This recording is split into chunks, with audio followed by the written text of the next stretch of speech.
So today we'll be looking at the use of a stand-up lifter or a standing aid, standing hoist.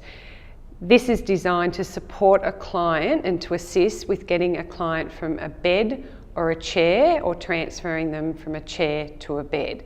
It's designed to actually aid in the process of bringing a client into an upright position. The client has been assessed clinically as having the ability to bear weight. What we'll be looking at first is the sling type that is used. This sling here is designed to go around the back of a client to support that mobility in raising. We actually have a non-slip matting which will support at the client's back, and the client must have an undergarment such as a top, a blouse, a shirt. You actually have side arm supports. These actually go under the client's arm, and we need to have that hand's width between the actual barrel of the top of the sling and under the client's arm. You'll have your connecting clips, and this depending on the client's ability to stand and the size of the client, the height to which clip we'd actually use. In regards to our hoist, we're looking at that with this device. You have a hand control, which is portable for me to actually be able to manoeuvre around, so I'm not just standing at the back of this hoist, but we also have an onboard raise and lower. Here we actually have the ability as a safety mechanism. We can stop the hoist at any time, turning the power off, always then making sure we engage and turn it on prior to use.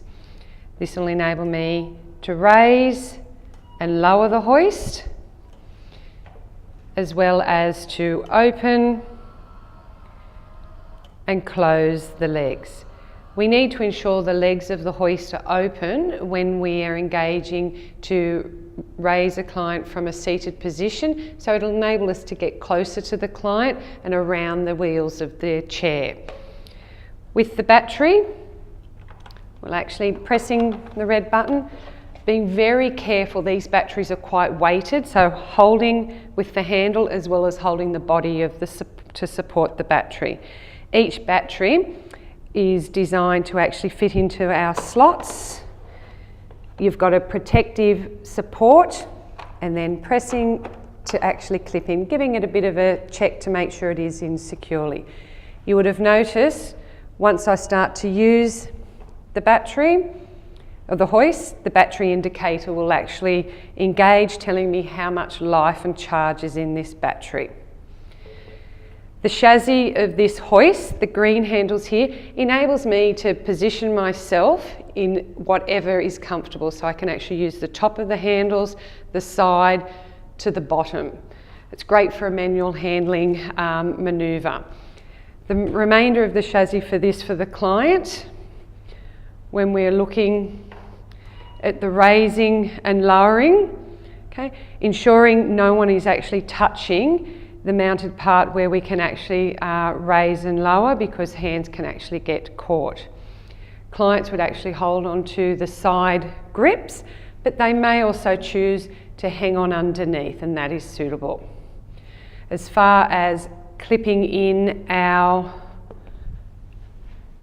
sling,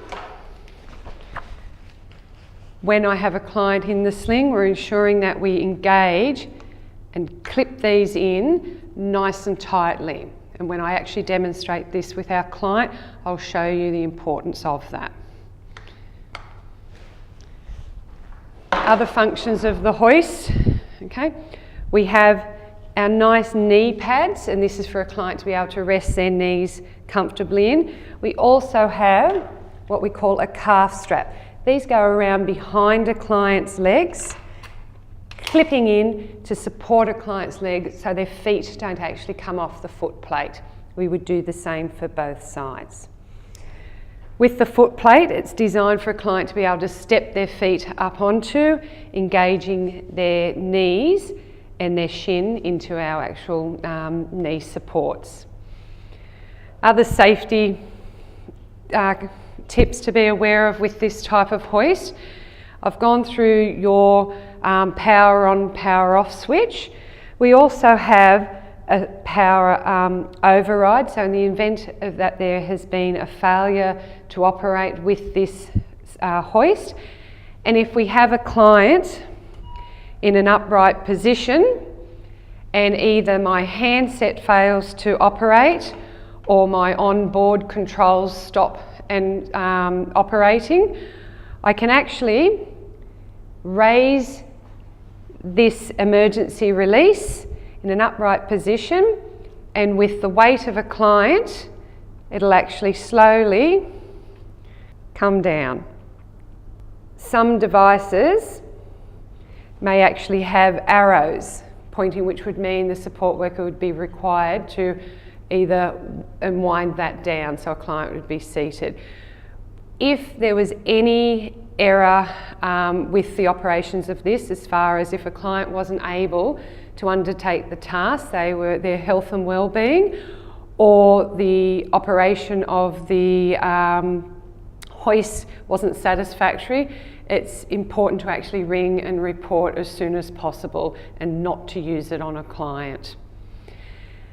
With your braking system, okay, we do have brakes on board. However, when we are raising and lowering a client with this device, important to have the brakes off. This hoist has to be able to find centre of gravity at all times. If the brakes are engaged, and these are a foot brake, if they are engaged, the hoist stops moving and a client could actually be compromised and a chair could tilt back. So important to always allow the hoist to be able to move. Now we'll actually undertake a transfer of June, and I'd just like to welcome June and thank you for participating in this activity. So we'll actually transfer June from her bed after she's had a shower through to her wheelchair via the use of a stand-up lifter.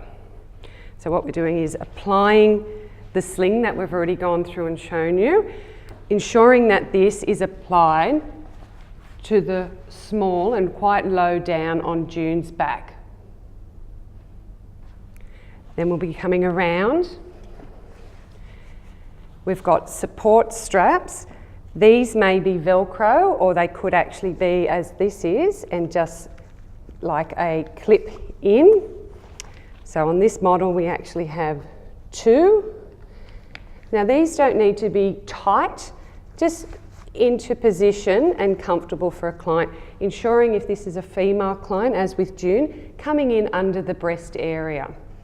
Ensuring then that our barrels, we have a nice hand width position between the top of the barrel of the sling and under June's arm. That's to avoid any pulling as June is coming up into an upright position. I'm just going to ask June just to support those straps for a moment and bring in our hoist.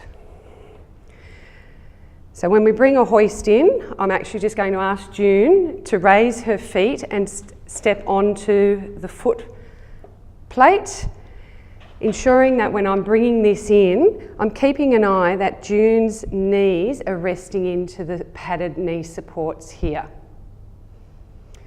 With that, we can actually apply the clips. With the clips, ensuring that depending on the client, so with a shorter client we're using the first clip, with a taller client we'd be using the second. As we clip that in, just that it's locked nice and firmly. Doing the same to the other side, clipping it in and locking that nice and firmly. I can ask June now just to hold our supports just at the side. With this model we have the calf straps, which I've gone through. So coming down low, ensuring these come around behind June's calf and clipping in. Again, these don't need to be tight, just firm. It's supporting June so her feet aren't likely to move back off the foot plates once we're through transfer.